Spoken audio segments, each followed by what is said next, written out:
നോക്കൂ സഹോദരങ്ങളെ, നമ്മൾ എത്ര സുന്ദരന്മാരായാലും, എത്ര പണക്കാരായാലും, എത്ര ആരോഗ്യവാന്മാരായാലും, എത്ര വലിയ വിദ്യാസമ്പന്നനായാലും നമ്മുടെ ഉള്ളിൽ എന്താണ്? നമ്മൾ എത്രമാത്രം നിസ്സാരരാണ്. നമ്മളൊന്ന് മരിച്ചു കഴിഞ്ഞാൽ മറ്റു മൃഗങ്ങൾ മരിച്ചതുപോലെ പോലുമല്ല.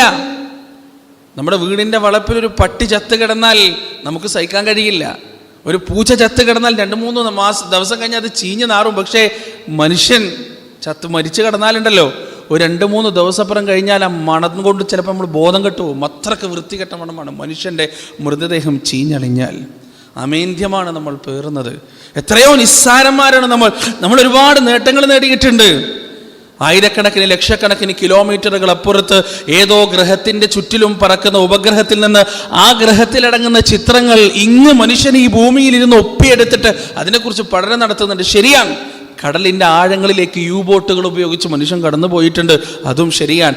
ചന്ദ്രനിൽ അവൻ കാല് കുത്തിയിട്ടുണ്ടെന്ന് അവകാശപ്പെടുന്നു, അതും ശരിയാണ്. ആയിരക്കണക്കിന് പ്രകാശ വർഷങ്ങൾക്കകലെ മിന്നിത്തിളങ്ങുന്ന നക്ഷത്രങ്ങളെക്കുറിച്ച് അവൻ പഠനം നടത്തിയിട്ടുണ്ട്, അതും ശരിയാണ്. ലോകത്ത് മനുഷ്യനല്ലാതെ മറ്റ് ജീവജാലങ്ങൾ നിലനിൽക്കുന്നുണ്ടോ എന്ന വസ്തുതയെക്കുറിച്ച്, എക്സ്ട്രാ ടെറസ്ട്രിയൽ ലൈഫിനെ കുറിച്ച് അവൻ പഠനം നടത്തിക്കൊണ്ടിരിക്കുന്നുണ്ട്, ശരിയാണ്.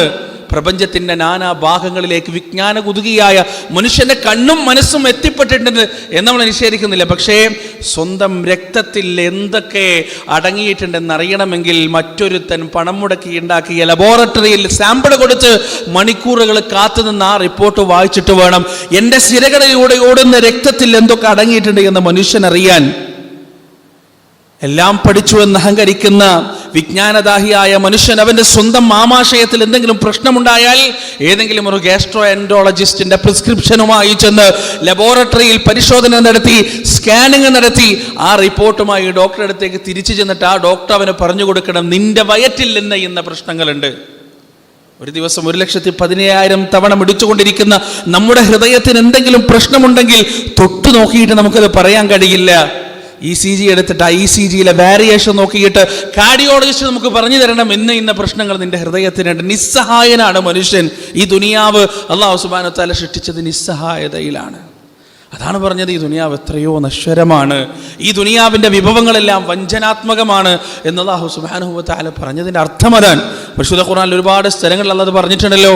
റബ്ബ് പറയാണ്, യഅലമൂ أنما الحياة الدنيا لعب وله وزينة وتفاخر بينكم وتكاثر في الأموال والأولاد كمثل غيث أعجب الكفار نباته ثم يهيج فتراه مصفرا ثم يكون حطاما وفي الآخرة عذاب شديد ومغفرة من الله ورضوان وما الحياة الدنيا إلا متاع الغرور.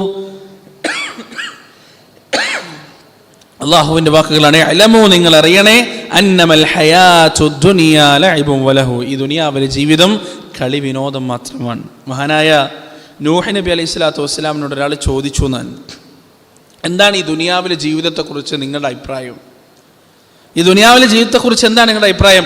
നൂഹ് നബി അലൈഹി സ്വലാത്തു വസ്സലാം പ്രതിവചിച്ചു എന്നാണ്. ഒരാൾ ഒരു വീട്ടിലേക്ക് മുൻവശത്തുകൂടെ കയറി അതിൻ്റെ സെൻട്രൽ ഹാളിൽ, അതിൻ്റെ നടുത്തളത്തിൽ കുറച്ച് നേരം ഇരുന്നു, എന്നിട്ട് അതിൻ്റെ പിറകിലൂടെ അയാൾ ഇറങ്ങിപ്പോയി. ഇത് മാത്രമാണ് ഈ ദുനിയാവിലെ ജീവിതം. ആരാ പറയുന്നത്? നൂഹ് നബി അലൈഹി സ്വലാത്തു വസ്സലാം. നൂഹ് നബിയുടെ ആയുസ് എത്രയാ അറിയോ? തിട്ടപ്പെടുത്തി 950 ആയുസല്ല, പ്രബോധനം നടത്തിയ കാലം മാത്രമാണ്. നുബൂവത്ത് കിട്ടാനൊരു പ്രായമുണ്ട്. നൂഹ് നബി ജനിക്കുമ്പോൾ തന്നെ പ്രവാചകനായി വന്ന ആളല്ല. ജനിക്കുമ്പോൾ തന്നെ പ്രവാചകനായി വന്നത് ആരാണ്? 2 ആളുകളാണ്, ഈസാ നബിയും യഹ്യാ നബിയും. യഹ്യാ നബിയും ജനിക്കുന്നതിൻ്റെ മുന്നേ പ്രവാചകനാണ് എന്ന് ആര് പറഞ്ഞു കൊടുത്തിട്ടുണ്ട്? സക്കരിയ നബിക്ക് അല്ലാഹ് പറഞ്ഞു കൊടുത്തിട്ടുണ്ട്. നൂഹ് നബി ജനിച്ചതിന് ശേഷം പ്രവാചകനായതാണ്. എപ്പോഴാണ് അദ്ദേഹത്തിന് നുബൂവത്ത് കിട്ടിയിരിക്കുക നമുക്കറിയില്ല. വ്യക്തമായ തെളിവുകളൊന്നും ഖുർആനിലും ഹദീസിലും സീറയിലും ഒന്നുമില്ല. അപ്പം ആ നുബൂവത്ത് കിട്ടുന്നത് വരെ അദ്ദേഹം ജീവിച്ചിട്ടുണ്ട്. അതിനുശേഷം വെള്ളപ്പൊക്കത്തിന് ശേഷവും അദ്ദേഹം ജീവിച്ചിട്ടുണ്ട്. ആളുകൾക്ക് ഹുക്മ് പറഞ്ഞു കൊടുത്തിട്ടുണ്ട്. എല്ലാ പ്രവാചകന്മാരുടെ ജീവിതത്തിൽ 2 ഘട്ടങ്ങളുണ്ട്. ഒന്ന് ദഅവത്തിൻ്റെ ഘട്ടമാണ്, മറ്റൊന്ന് വിജയത്തിൻ്റെ ഘട്ടമാണ്. നൂഹ് നബി അലൈഹി സ്വലാത്തു വസ്സലാം അതിനുശേഷം എത്ര കാലം ജീവിച്ചു എന്ന് ആർക്കും അറിയില്ല. എന്തായാലും 1000 വർഷത്തിന് മുകളിൽ അദ്ദേഹം ജീവിച്ചിട്ടുണ്ട്. ആ നൂഹ് നബിയാണ് പറയുന്നത് എന്ത്, ഒരാൾ വീട്ടിൻ്റെ മുൻവശത്തോടെ വന്നു, അതിൻ്റെ നടുഭാഗത്ത് കുറച്ചു നേരം ഇരുന്നു, പുറകിലോട്ട് ഇറങ്ങിപ്പോയി. അത് മാത്രമാണ് ഈ ദുനിയാവിലെ ജീവിതമെന്ന് നൂഹ് നബി അലൈഹി സ്വലാത്തു വസ്സലാം. അപ്പോൾ 60-70 വർഷം മാത്രം ജീവിതം നൽകപ്പെട്ട നമ്മുടെ ജീവിതത്തെക്കുറിച്ചെങ്ങാനും നൂഹ് നബിയോട് ചോദിച്ചാൽ അദ്ദേഹം എന്താ പറയുക? വെറുതെ ആ വീടൊന്ന് കണ്ടിട്ട് പോകുന്ന അദ്ദേഹം മറുപടി പറയും, അത്രയേ ഉള്ളൂ. അത്രമാത്രം ക്ഷണികമാണ്. മാശറയിൽ ഇങ്ങനെ നിൽക്കുമ്പോണ്ടല്ലോ, മാശറയിൽ ഇങ്ങനെ നിൽക്കുമ്പോൾ നമുക്ക് ഈ ദുനിയാവിനെ കുറിച്ച് ഓർമ്മ വന്നാൽ നമുക്കെന്താ തോന്നാന്നറിയോ? നമ്മൾ ഏതെങ്കിലും നാട്ടിലേക്ക് യാത്ര പോകുമ്പോൾ ബസ് സ്റ്റോപ്പിൽ കുറച്ച് നേരം ഇരുന്നിട്ടുണ്ടാവില്ലേ, അല്ലെങ്കിൽ റെയിൽവേ സ്റ്റേഷനിൽ ട്രെയിൻ ലേറ്റായി 1 അരമണിക്കൂർ അവിടെ ഇരുന്നിട്ടുണ്ടാവില്ലേ? ആ ഒരു ദൈർഘ്യം മാത്രമേ ഈ ദുനിയാവിനെ കുറിച്ച് നമുക്ക് തോന്നുള്ളൂ. അത്രയേ ഉള്ളൂ ദുനിയാവ്. ഈ ദുനിയാവിനെ മനസ്സിലാക്കേണ്ടതുപോലെ മനസ്സിലാക്കുമ്പോഴാണ് സഹദ് ഉണ്ടാവുക, നമുക്ക് വിരക്തി ഉണ്ടാവുക. ഇനി ഞാൻ എവിടെ നിന്ന് പുറത്തിറങ്ങുമ്പോൾ നിങ്ങൾ ചോദിക്കണ്ട, അത്രക്ക് വിരക്തി വേണോ? നിങ്ങൾ ജീവിക്കാൻ വേണ്ടി പണിയൊന്നും എടുക്കലില്ലേ, ജോലിയൊന്നും ചെയ്യില്ല, വേണം. ദുനിയാവ് ലാത്തൻസ നസീബക്കമിനെ ദുനിയാവ് ഇതിൻ്റെ ഓഹരി മറന്നു കളയരുത്. കപ്പൽ വെള്ളത്തിലൂടെ ഓടണമെങ്കിൽ എന്ത് വേണം? വെള്ളം വേണം, അല്ലേ? കപ്പലിന് സഞ്ചരിക്കണമെങ്കിൽ വെള്ളം വേണം. പക്ഷേ അതേ വെള്ളം കപ്പലിൻ്റെ ഉള്ളിൽ കയറി എന്താ അവസ്ഥ? കപ്പൽ മുങ്ങും. ഇതന്നെ ദുനിയാവ്. നമുക്ക് മുന്നോട്ട് പോകണമെങ്കിൽ ദുനിയാവ് വേണം. പക്ഷേ ഈ ദുനിയാവ് നമ്മുടെ തലമണ്ടക്കകത്ത് കയറി കഴിഞ്ഞാൽ പിന്നെ അതിലേക്ക് നമ്മൾ മുങ്ങിപ്പോവും, പിന്നെ ഒരിക്കലും രക്ഷപ്പെടാൻ കഴിയില്ല. അതുകൊണ്ട് നമ്മുടെ ജീവിതത്തിൽ ഒന്നാമതായി വേണ്ടത് സഹ്ദാൻ, വിരക്തിയാണ്. ഇതിനെ മനസ്സിലാക്കേണ്ടതുപോലെ മനസ്സിലാക്കുക. എങ്കിൽ ജീവിതത്തിൽ എന്തൊക്കെ പ്രതിസന്ധികൾ വന്നാലും നമ്മൾ തകരില്ല, നമ്മൾ പതറില്ല, തോറ്റുപോകില്ല. ഒന്നാമതായി നമ്മുടെ ജീവിതത്തിൽ നാം ഉണ്ടാക്കിയെടുക്കേണ്ടത് അതാണ്.